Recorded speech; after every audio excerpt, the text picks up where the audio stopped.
प्रिय विद्यार्थियों, हिंदी साहित्य बीए प्रथम वर्ष प्रथम प्रश्न पत्र के अंतर्गत मैथिली शरण गुप्त के संकलित अंश चित्रकूट में राजसभा का व्याख्या भाग हम पढ़ रहे हैं। जिन विद्यार्थियों ने पिछले वीडियोस नहीं देखे हैं वे अवश्य देख लें और चैनल को सब्सक्राइब कर लें। और आपसे ये भी आग्रह है कि आप वीडियो को पूरा देखें। तो हम आगे से प्रारंभ करते हैं। निष्फल न गया माँ यहाँ भरत का आना, सिर माथे मैंने वचन तुम्हारा माना। संतुष्ट मुझे तुम देख रही हो वन में, सुख धन धरती में नहीं किंतु निज मन में। राघव तेरे ही योग्य कथन है तेरा, दृढ़ बाल हटी तू वही राम है मेरा। देखे हम तेरा अवधि मार्ग सब सहकर, कौशल्या चुप हो गई आप यह कहकर। वे एक सांस रह गई सुमित्रा भोली, ले एक सांस रह गई सुमित्रा बोली। कैकई ही फिर रामचंद्र से बोली। ये पद संख्या 15 है। इसके यदि हम प्रसंग की बात करें तो हम ये लिखेंगे कि राम कैकई का आदेश स्वीकार करके अयोध्या लौटने की बजाय पहले अपना प्रथम वचन पूर्ण करने की विनम्रता दर्शाते हैं। प्रथम वचन कौन सा था? 14 वर्ष का वनवास काटना। और वनवास में ही संतुष्ट पाते हैं अपने आप को। इस पर कौशल्या अपने दृढ़ बाल हटी राम को वही रहकर वचन पूरा करने की कहती है। और इसी बात का वर्णन इन पंक्तियों में किया गया है। व्याख्या हम देखें तो राम माता कैकई से ही कह रहे हैं कि हे माता कैकई, चित्रकूट में भरत व सभी का आना निष्फल नहीं गया है। तुम सभी मुझे अयोध्या लौट चलने हेतु मनाने आए हो और मैंने तुम्हारा अयोध्या लौट चलने का आदेश सिर आंखों पर धारण कर लिया है, अर्थात मान लिया है। फिर मुझे वनवास में रहकर भी कौन सा दुख है, यानी मुझे वनवास में रहकर किसी प्रकार का दुख भोगना नहीं पड़ रहा है। मैं यहाँ संतुष्ट हूँ, सुखी हूँ और सीता लक्ष्मण सहित आनंदित हूँ। यह सुख एवं आनंद धरती में नहीं मिल रहा जैसा कि महलों में मिला करता है, परंतु हमारे मन में असीम सुख आनंद भरा हुआ है। इससे अधिक मुझे महलों से भी क्या मिल सकता है। अर्थात जब मेरे मन में संतुष्टि है तो फिर उसकी बराबरी या उससे अधिक संतुष्टि मुझे कहीं भी नहीं मिलेगी। मुझे जो यहाँ संतुष्टि मिलती है उससे अधिक महलों में भी नहीं मिल सकती। इतना सुनने के बाद पहली बार माता कौशल्या राम से बोली, क्योंकि इतनी देर तक जो संवाद चल रहा था वो राम, भरत और कैकई के मध्य चल रहा था। अब पहली बार कौशल्या ने अपनी वाणी मुखर की और वो कहती है कि हे राघव, जैसा तू योग्य, महान, विशाल है वैसा ही पवित्र, महान तेरा कथन है। मैं अच्छी तरह समझ गई हूँ कि तू वही बचपन का हठीला राम है जो एक बार कह दे उसे निभाकर पूर्ण करके दिखाएगा। इसीलिए बस अब यही इच्छा है कि हम तुम्हारी 14 वर्ष की वनवास यात्रा का अवधि मार्ग समाप्त होने का इंतजार करें और तुम उसे निभाकर अयोध्या लौट आओ। यह कहकर कौशल्या स्वयं ही चुप रह गई। सुमित्रा इस अवसर पर कुछ भी नहीं बोल सकी।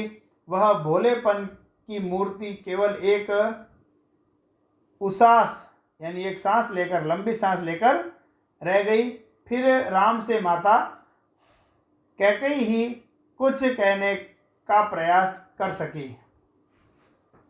ये तो होगी आपकी व्याख्या, और विशेष भी यहीं से हम उठाएंगे कि राम की आदर सत्कार में लिपटी वाग चातुर्य भावना वन में संतुष्ट व सुखी हूँ मैं स्पष्ट भरी हुई है। राम की ये जो पंक्तियाँ थी उसमें उनकी भावना स्पष्ट रूप से झलकती है। वे अपनी महानता से सभी को मोहने में सफल रहे।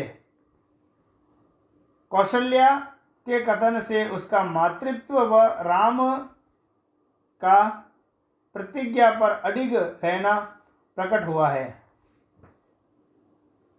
पारिवारिक शिष्टाचार का गुप्त जी ने इस पद्यांश में सुंदर अंकन किया है। भाषा शैली में पात्रों एवं भावों के अनुकूल ढलने की अद्भुत शक्ति गुप्त जी ने भर दी है और इसकी भाषा सरल है, बोधगम्य है। अब हम देखते हैं अगला पद, पद संख्या 16। पर मुझको तो परितोष नहीं है इससे, हाँ तब तक मैं क्या कहूँ सुनूंगी किससे। जीती है अब भी अम्ब उर्मिला बेटी, इन चरणों की चिरकाल रहूं मैं चेटी। रानी तूने तो रुला दिया पहले ही, यह कह कांटों पर सुला दिया पहले ही। आ मेरी सबसे अधिक दुखिनी आजा, पिस मुझसे चंदन लता मुझी पर छा जा। हे वत्स तुम्हें वनवास दिया मैंने ही, अब उसका प्रत्याहार किया मैंने ही। अब हम देखते हैं इसका थोड़े से शब्द देख लेते हैं। इसमें हालांकि शब्द सरल ही है। परितोष का मतलब होता है संतुष्टि। चेटी जो शब्द है इसका मतलब होता है दासी। प्रत्याहार का मतलब होता है पश्चाताप। प्रसंग, राम जब वन में ही संतुष्ट एवं सुखपूर्वक रहने का दृढ़ निश्चय व्यक्त करते हैं तथा माता कौशल्या उनका समर्थन करती है, तो कैकेयी इस निश्चय से सहमत नहीं है। वह राम लक्ष्मण सीता भरत के साथ साथ कौशल्या व उर्मिला के कष्टों के लिए भी स्वयं को उत्तरदायी मानने लगती है या मानती है और प्रत्याहार करना चाहती है, अर्थात वो पश्चाताप करना चाहती है। ये इसमें बताया है। कौशल्या जब राम के वनवास, व्याख्या देख रहे हम, मैं वनवास के व्रत को पूरा करने का समर्थन करती है, तो कैकेयी पुनः विनम्रता पूर्वक रामचंद्र से कहने लगती है कि हे राम, भले ही तुम्हारे निर्णय से माता कौशल्या के साथ सभी संतुष्ट एवं सहमत हो, किंतु मैं सहमत व संतुष्ट नहीं हूँ, क्योंकि तुम्हारे वनवास पूरा होकर लौटने तक मैं किससे राजमहलों में वार्तालाप करूंगी, अर्थात महलों में मेरा ऐसा कोई घनिष्ठ नहीं है जिससे मैं कुछ कह सुन सकूं। वह राम के बाद कौशल्या से कहने लगती है कि हे माता कौशल्या, मेरे कुटिल वचनों के कारण ही राम के साथ लक्ष्मण वन को गए और हमारी बेटी उर्मिला उनके अभाव में दुखी है।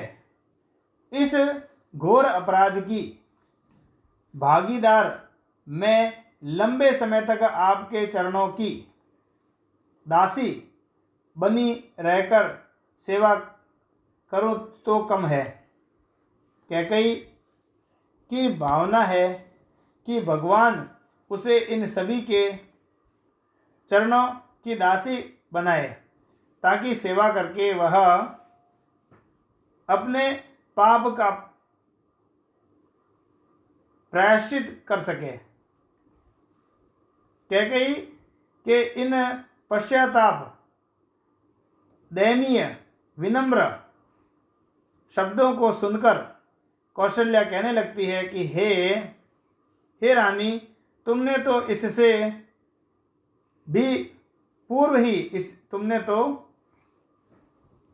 भी पूर्व ही विनय की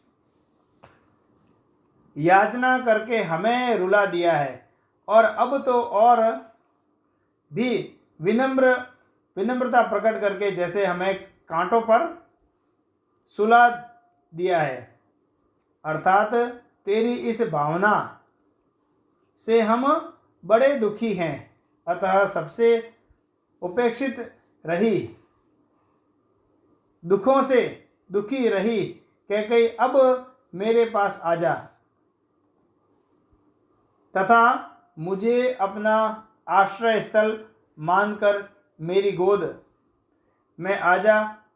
उसी प्रकार जिस प्रकार चंदन के पेड़ का सहारा पाकर हरी भरी लता उस पर छा जाती है। अपने प्रति इतने आदर सूचक वचन सुनकर कैकेयी राम से कहने लगी कि हे लाल राम, तुम्हें वनवास देने का श्रेय मुझे ही है। मैंने ही तुम्हें वनवास दिया या तुम्हें वनवास दिलवाया, इसीलिए मुझे पश्चाताप करना चाहिए। और आज मैंने उसी अपराध से मुक्ति पाने के लिए सभी के सामने पश्चाताप किया है, जो उचित है। अब विशेष हम देखते हैं। अपराध बोध में जलती कैकेयी को अपनी भूल पर पश्चाताप है, इसी कारण वह दासी बनकर सभी की सेवा करना चाहती है। कौशल्या की सहृदयता उचित ही है। जैसा कि आप सब जानते हैं कि रामायण में आदर्श की परिणति होती है। यहाँ पर कौशल्या उसके प्रति प्रेम प्रकट करती है, जबकि कौशल्या के पुत्र को उसने वनवास दिलाया, लेकिन एक माँ होकर भी उस पश्चाताप को वो समझती है और उसे सांत्वना देती है। पद्यांश की छठी एवं अष्टम पंक्तियों में उपमा अलंकार है। भाषा खड़ी बोली हिंदी तथा शैली संवादात्मक है। तो आज हम इतने ही रखेंगे। अगले वीडियो में हम और आगे व्याख्या भाग को बढ़ाएंगे। आप लोग अपना अध्ययन जारी रखें। आप सभी का बहुत बहुत धन्यवाद।